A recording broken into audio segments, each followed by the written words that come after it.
Sky Frontier is an anime-styled MMORPG hunting game. It's going to have NFTs but also be free to play. If that sounds interesting to you, stay tuned for this recap of Balthazar's research report.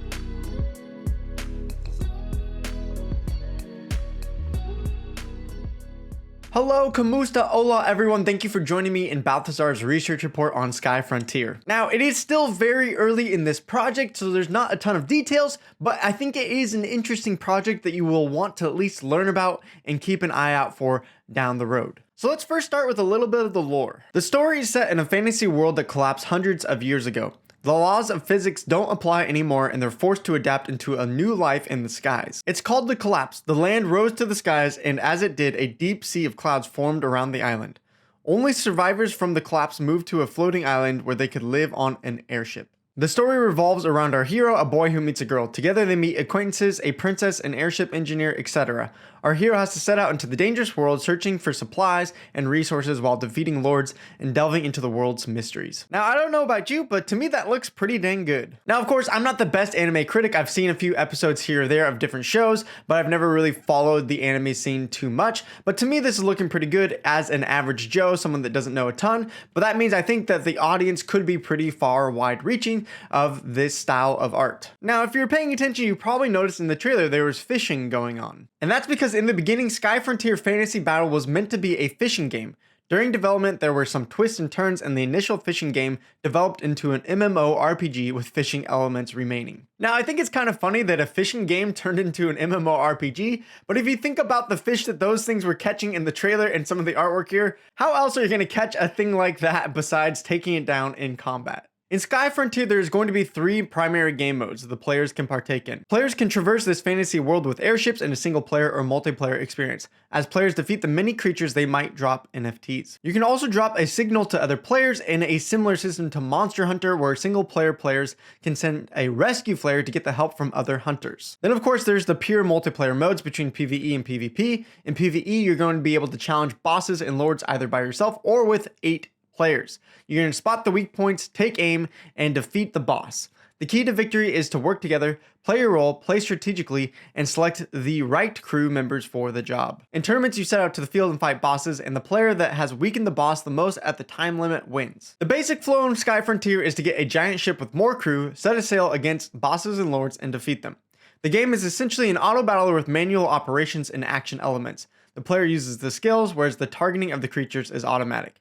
Some skills can be manually targeted. It sounds like a big task for the team to switch from a fishing game to an MMORPG, but I think it really makes sense for the use case of NFTs. And as the research report compared some of the aspects to the game Monster Hunter, even if they could get just a little bit close to that game, there could be a very wide audience for this type of thing. Throw in the fact that you can get NFT drops and still play this game for free and team up with friends. That could be a huge aspect for new players to get into NFT games without having a huge hurdle of having to set up a wallet, buy some crypto. They can just start jumping into the game for free, team up with friends, and have fun. Now for the NFT game assets, it was a little bit difficult for the research team to find too much information because the game is heavily geared towards the Japanese audience and the English information isn't quite as available. However, through the information the research team could dig up, it seems like both NFT launches were successful. Here you can see what some of the NFT art looks like, including character name, their gender, age, and the backstory of each NFT.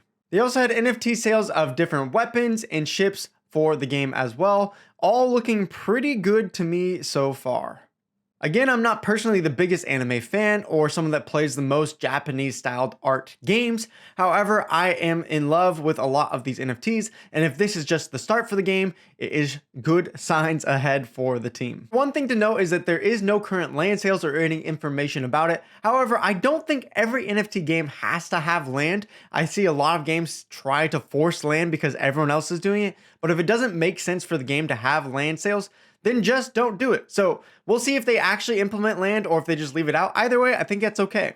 As for the blockchain, Sky Frontier has launched its GSKY token on the Binance Smart Chain. Now, because the project is so early, it's hard to find information about their tokenomics, especially because they don't have a white paper out. But you can see on other websites, they are reporting a 1 quadrillion token amount, and it's fully diluted value right now, just under 5 million. So it's going to have a very small price because there is a ton of tokens. It'll be interesting to see from here if this is going to be the governance token, if this is going to be an in-game token, or if they maybe only go with a one token system. As for our thoughts on the Binance Smart Chain, going for BSC seems to be a trend for anime style games, as we see many of them on the Binance NFT Launchpad. What Binance can provide in this case is a launchpad for NFTs with a lot of games, although they seem to go for quantity over quality in that regard.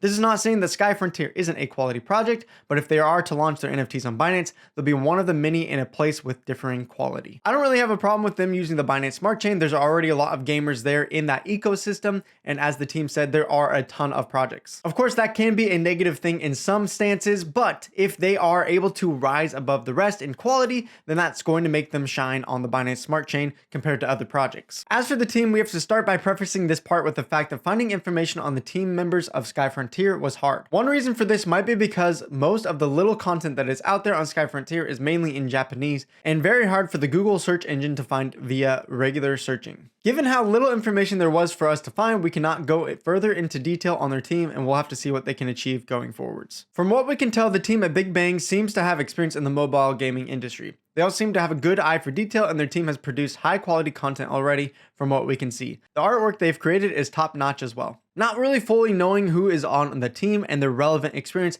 is always a hesitation for me to jump into a project. What they have been able to produce so far as the artwork and even the trailer is quite good, so that does make me bullish on the game in general, but I just wish that they would put out more information about the team and let us know who is all working on this project. Now, before we jump into the final thoughts about Sky Frontier, I do want to remind you to head over to Balthazar's website at some point. We have an upcoming launchpad that is about to release so soon. I'm very excited. Some games about to be listed. You will want to check that out and make sure you don't miss a thing. Now, how do we feel about Sky Frontier moving forward? The information surrounding Sky Frontier isn't plentiful. However, the information available is very intriguing, leaving us with many questions and a bit to speculate about. The first thing that stands out to us is the artwork, especially the teaser trailer shown at the start of this article. It's of such high quality that we would have loved to see this as an animated show. The animation is spot on, and we cannot but think that perhaps there is a connection to an actual anime studio that has been producing this trailer. And if this is the quality we can expect at release, then that, combined with an intriguing story, we can only be excited about what Sky Frontier can show us in the future of this front. This game has the potential to be an MMORPG that makes you interested in following the gameplay and its story, not just the NFT charts. Of course, that is speculation about there being an anime studio connected to that trailer, but just imagine if the game is actually connected to one and can keep producing some anime shorts, or maybe even come out with a full anime show. That would be pretty incredible and keep people interested into the game, the lore, and as the team said, maybe not even care about the play to earn aspect as much as they do in other games. We're excited to see how this game plays out when it releases, especially since this hunting game has a foundation in fishing elements, a genre that is more common in the Eastern game market. However, the MMORPG genre is a saturated market, and these games generally require a lot of time. This is no small hurdle to overcome compared to other smaller NFT game projects. Going forward, we're excited to see the path of Sky Frontier unfold before us, and we cannot wait to get more teaser trailers where we get to know more of the world of Sky Frontier. I agree. I'm excited to see what happens with Sky Frontier. I think it is a big project to take another MMO on, and there are a lot of other MMOs that are starting to be made with NFTs, blockchain, and play to earn. One thing I could see Sky Frontier being set apart from is the style of being more geared towards the Japanese market. That region has a huge player base, as well as a lot of Japanese games, anime shows have reached the Western world, where people from the West are also obsessed with this style of game and anime. Yes, it is way too early to tell the potential success of this game, where the project is right now. However, I think it's one of those games that you click the bookmark button on, you come back to it regularly, you check out Balthazar videos, and maybe down the road we will cover this game again and get an interview with the team and see what they're all up to. There's lots of things to be excited about, and there's lots of question marks as well. That's going to be it for today's video though, so salamat, thank you, gracias for watching, and I'll see you over there on one of these other videos. Take care.